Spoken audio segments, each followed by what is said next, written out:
गरीब घर की बेटी, बेटियां किसी से कम नहीं। कहानी एक ऐसी माँ की जिसके सपने और लालच इतने बड़े थे कि उसने उसे पूरा करने के लिए अपनी सगी बेटी को भी नहीं बख्शा। अरे मेरी प्यारी बिटिया रानी, सारा दिन इतने डिजाइनर कपड़े सिलती है। ये तो हाई क्लास के लोग पहनते हैं ना बेटा। हाँ माँ, तभी तो इनके सिलने के लिए मुझे इतने अच्छे पैसे मिलते हैं। देखो माँ, अगले महीने घर में रंगीन बड़ा टीवी लगवा दूंगी। हाँ। अरे जीती रहे बेटा। वैसे कोई ऐसा काम कर जिससे एक बार में ही ढेरों पैसे आ जाए। आने को तो इसमें भी अच्छी कमाई है माँ, लेकिन एक दिन में एक ही कपड़ा सिलो तो आराम भी है ना। वैसे क्या करना है माँ इतने पैसों का? अरे तू बड़ी भोली है बेटा। अरे ओ रायना के पापा, देखो तो। रायना के लिए मैंने एक लड़का देखा है। पैसे तो इतने हैं कि लाखों रोज इधर से उधर हो भी जाए तो पता ना चले। वो तो ठीक है, लेकिन इतने बड़े घर का लड़का हमारी रायना से शादी क्यों करेगा? अरे कैसी बात कर रहे हैं आप? क्यों नहीं करेगा? अरे करेगा ना, कमी क्या है हमारी रायना में? अच्छा, फोटो तो दिखा दो, कैसा है लड़का? कहीं ऐसा ना हो कि कोई बूढ़ा निकले। अरे थोड़ी सी उम्र में बड़ा लड़का कोई बूढ़ा नहीं होता। ये देखो। फोटो किसी लड़के की नहीं, बल्कि एक आदमी की थी। ये क्या बकवास है? कौन है ये? इसके बेटे की फोटो दिखाओ। जी, ये वो लड़का ही है। अरे साधना, तुम सगी माँ हो या सौतेली? अरे पैसा रहेगा तो राज करेगी ना। मेरे जीते जी मैं अपनी बेटी की शादी इतने बूढ़े आदमी से बिल्कुल नहीं करूंगा। जब मैं अपनी बेटी के लिए लड़का पसंद नहीं कर सकती तो मेरा इस घर में रहने का अधिकार ही नहीं है। जैसे ही वो जाने लगती है कि तभी राइना वहां आ जाती है। माँ, आप जहां बोलेंगी मैं वहां शादी कर लूंगी, आप कहीं मत जाइए। और फिर राइना की शादी अपने से 11 साल बड़े राधा राम से हो जाती है।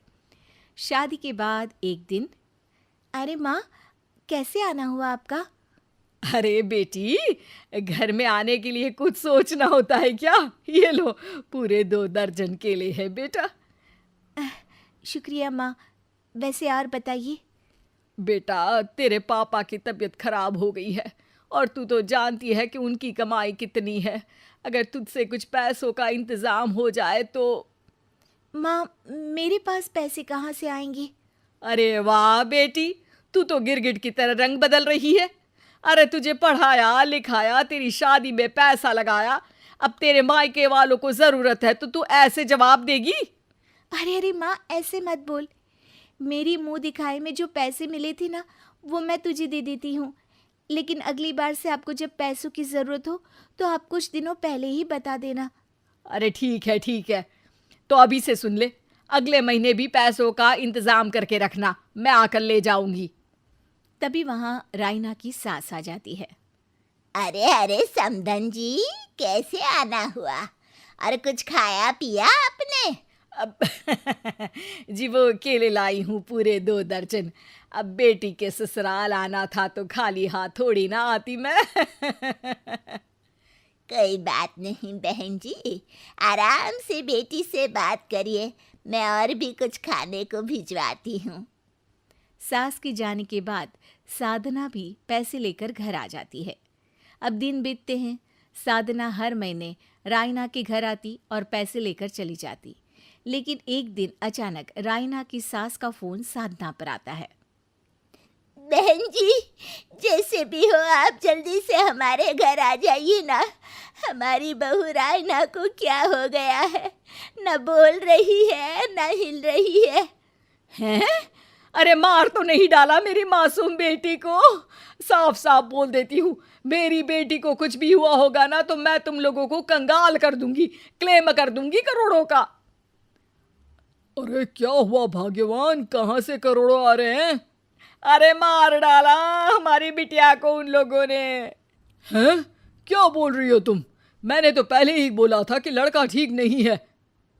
दोनों रायना के घर पहुंचते हैं, जहां रायना का पति कहता है, अरे अरे आप डरिए नहीं, डॉक्टर ने कहा है कि वो अब खतरे से बाहर है। अरे पर वो खतरे में गई क्यों? अरे क्यों मेरी लड़की को मारने की कोशिश की गई? अरे वकील करूंगी बड़े से बड़ा और सबको सड़क पर ले आऊंगी। अरे सौम्या की माँ में इतनी हिम्मत है कि वो अपनी बेटी को पाल ले। रास्ते में ले आऊंगी तुम लोगों को। हाँ। अरे माता जी, लेकिन डॉक्टर की बात तो सुन लीजिए। नहीं नहीं, मुझे किसी की बात नहीं सुननी मेरी बेटी। अरे सुन तो लो भाग्यवान कि क्या बोलना चाह रहा है तुम्हारा दामाद। जी दामाद जी, बताइए क्या हुआ है हमारी बेटी को?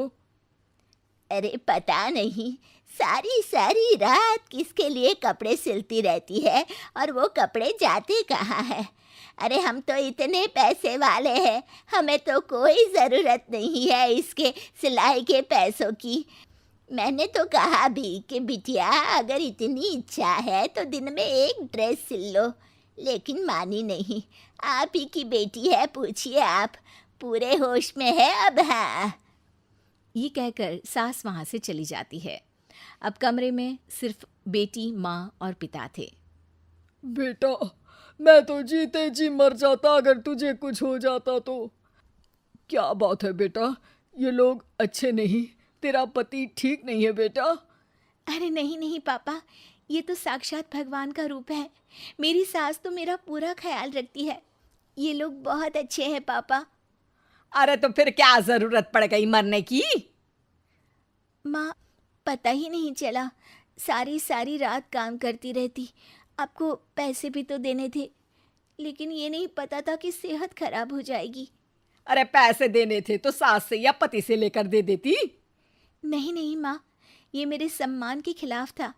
आप लोगों ने मुझे इस लायक बनाया है कि मैं आप लोगों की मदद अपने पैसों से करूं। पिता को साधना पर बहुत गुस्सा आता है, लेकिन साधना की आंखों में आंसू होते हैं। मुझे माफ कर दे बेटा, मैंने कभी नहीं सोचा था कि तू इतनी स्वाभिमानी निकलेगी। बेटा, मैंने अपने लालच में तेरा जीवन बर्बाद कर दिया, मुझे माफ कर दे बेटा।